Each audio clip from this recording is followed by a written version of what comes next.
Hello, my name is Joseph Garcia, and I am the art teacher at Nashua Schools. I teach middle school and high school art. For this particular chapter, the part that most stood out to me is this right here, which is from Ladson Billings. And I'd say the sentence that had the most impact on me is teachers were encouraged to incorporate students' cultures into their teachings as assets to the classroom instruction rather than deficits to overcome.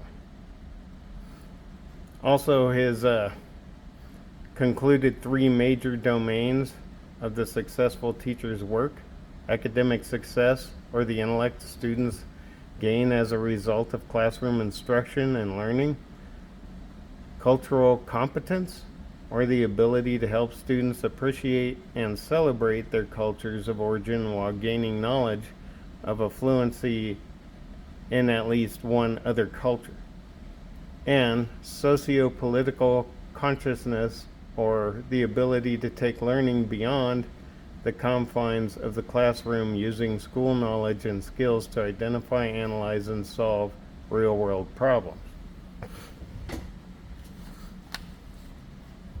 Now, in my own experience, I grew up in Southern California. I went to a large school. My father, believing that, I looked fairly white, it would be a boon if I didn't learn the Spanish language. He grew up in LA in the 60s, where that was a problem. And so he assumed that 30 years later, it would be a problem. Of course, if I spoke Spanish, that would be a great boon to me now. So that would have been a benefit instead of a hindrance. That means that education from the 60s to now seems to have changed considerably in regards to that.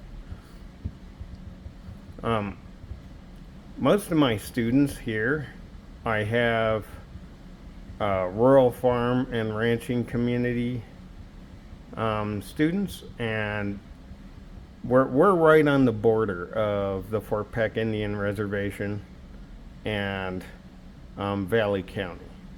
The border runs right through the school. So we have a lot of students here who are Sioux and Assiniboine in particular. And I have studied into this, looking and speaking with some of the masters. I'll show you some of their stuff here.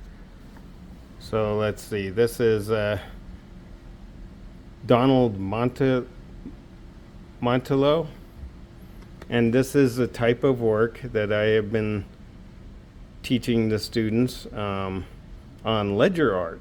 The interesting thing about ledger art is that they were given documents and manuals way back in the 1890s, and they were told to fill these out with their story, their information, if you will, and they did.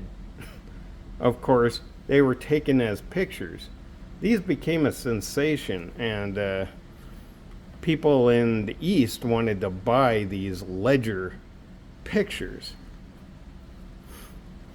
This, of course, I found that a lot of the German expressionists actually talk about having bought Native American ledger pieces that inspired German expressionism in the early 20th century.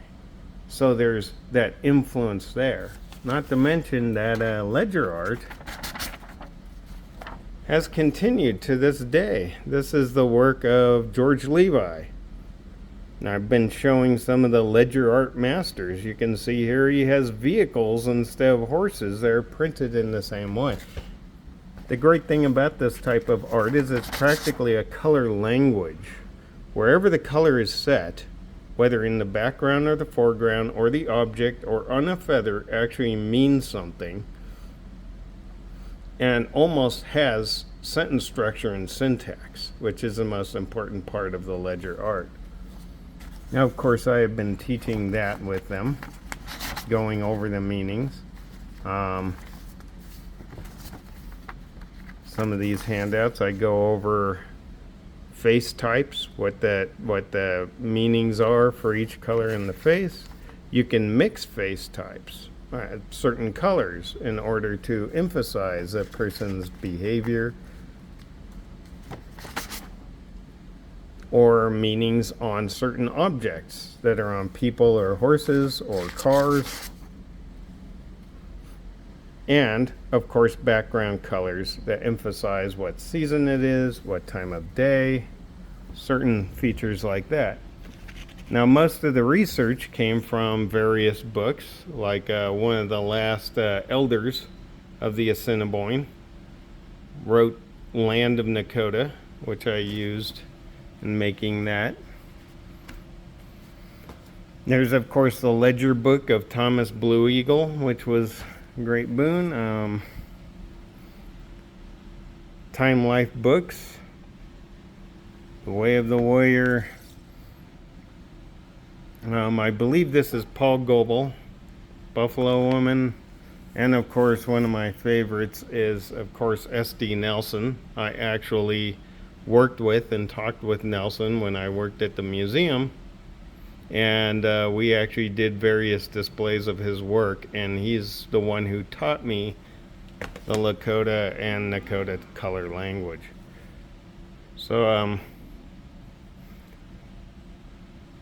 aside from teaching them this, which most of them were not aware that they had this cultural boon on their hands, that they were actually part of an art movement that also inspired other art movements, but that art movement is still continuing in the same vein as, say, French Expressionism or American Expressionism or Impressionism, and all of the other types of movements that I teach in the art room. Well, that's about my thoughts on this subject thus far, and thank you for hearing.